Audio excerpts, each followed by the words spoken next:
The 7 days we spent in those 3 cave systems is probably some of the hardest shooting I have ever done in my 20 years of directing. Like, there's nothing that somebody could tell you that will shock you, just because you have to brace yourself constantly to bear the weight of every problem. It toughened that team up. It toughened me up. It toughened all of us up.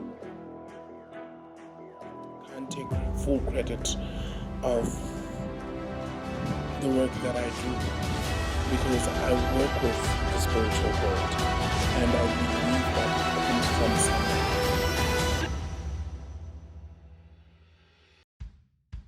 It wasn't me alone. Obviously, everybody took on a lot of problem solving. I had a fantastic line producer, Greg Buckle, who really had my back in a way that I will forever be grateful for. We had to improvise a lot of the time. So it was a lot of shuffling. It was like, okay, shooting in the Eastern Cape takes everybody away from the Citadel so the construction team can finish the Citadel. We can't go to the Eastern Cape yet. They're also not ready with certain elements there. Let's go to the Northwest, the caves. It's the best place to start. It's the easiest to dress because the caves are the caves.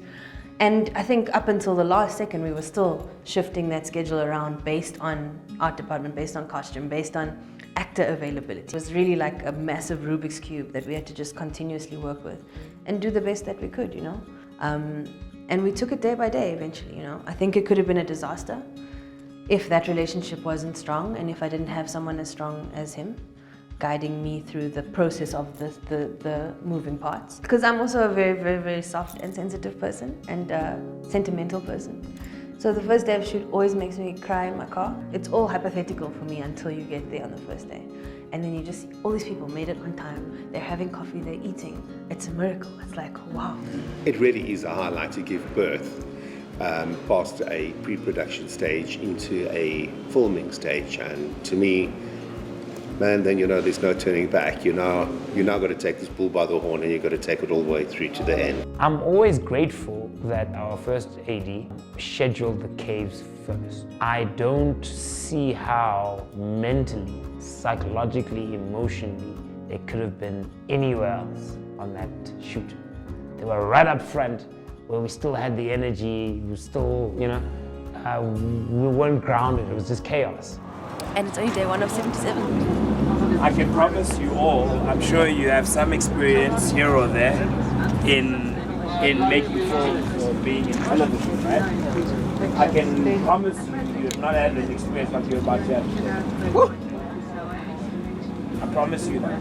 I don't mean that necessarily in a good way. I don't mean it in a bad way either. But it requires something from all of you on an individual level, and that is self-discipline. We need to work like a unit today, and you will see immediately as soon as you hit ground what I'm talking about. In my thinking and conceptualizing of how the worlds are going to be and how the worlds work, one of the things I decided on immediately was that I didn't want quote-unquote extras, or at least the consciousness of being an extra. I needed any direction that I pointed the camera for there to be a splice of life, a splice of that time, of that consciousness. Right? It's happening. Some of you, most of you guys, can be here. This is happening, right? Converging is continuing. The sound is coming out. One moment you're landing up on your backs, right? This animal's trying to break out of you, right? The psyche of this is that the animal's body and the animal's bones are bigger than your body. So let us see this arm trying to elongate, right? I mean, you've met Ipoko, crazy motherfucker. I think he was there. So I was like, you were there, so can you just remind these people how they were living and how they were behaving? And that was really quite critical for me, to give each human in the image a consciousness and a sense of being. And then it gets deeper. And then it was like,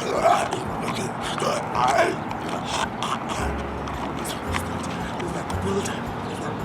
So now it's more throat and something like I was saying to romanticize our way to that vocal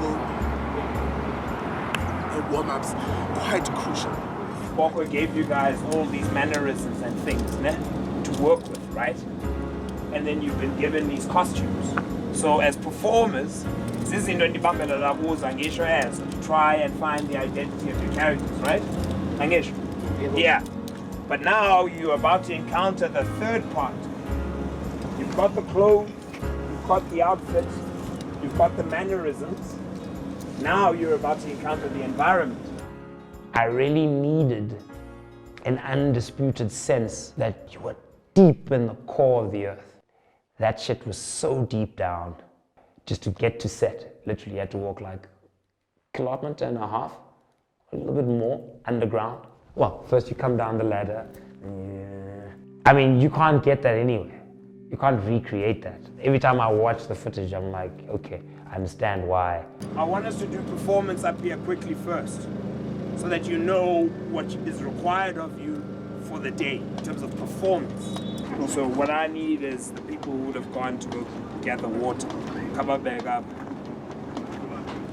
The thing that I loved about him, and I still do, is just his bravery. He's like, I'll dive in, let's go. And the proof is on screen, man. The whole fucking picture's alive. The kids playing, from the kids playing, the Warriors. Yes. So Bona, they need to get excited about the Warriors. And get Warriors with the waters, The Warriors must only come once I'm here. Yeah.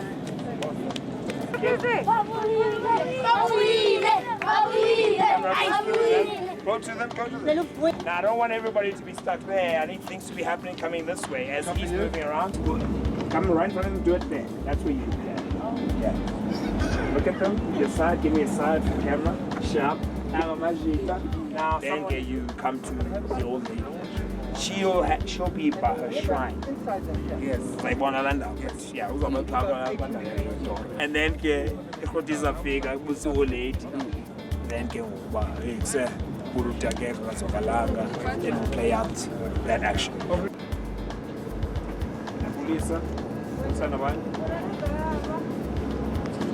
Ngokulani bonke abantu badangileyo bafake egumbini ekhusela yankontoza iqasela kwenqula. The minute the camera is here, it's gonna come around, and they go, the ones that I picked are the ones that go, cool. And action with that, but you need to come, and check on these two.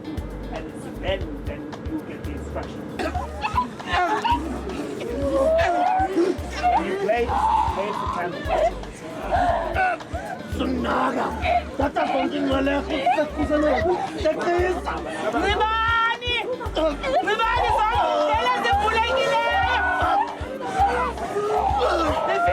We got into the first cave and we didn't announce who we are and ask for permission to use the space from the spiritual world of that place. So we landed up with a lot of accidents. We had an AD pump up his knee. First day, he was out. Second day, Christopher Mark, our Steadicam operator, he slips, cuts his knee open. Chris! Sorry, buddy. Even my focus puller went missing. We lost the last bit of a day, and those hours that you're always rushing. What's going on? He went this way. He went this way. You went down there? I have no idea why he would. It's another exit apparently. Fuck's sakes, man. He made a wrong turn somewhere and he fucking went missing. And you can't track someone like that because nothing works down there. No walkie-talkies, no cell phones, no nothing. Let's go, guys. She's in overtime now. Exactly what I didn't want to fucking do. Cut. And by that time, I was asking questions to my own Asian guides, what's happening.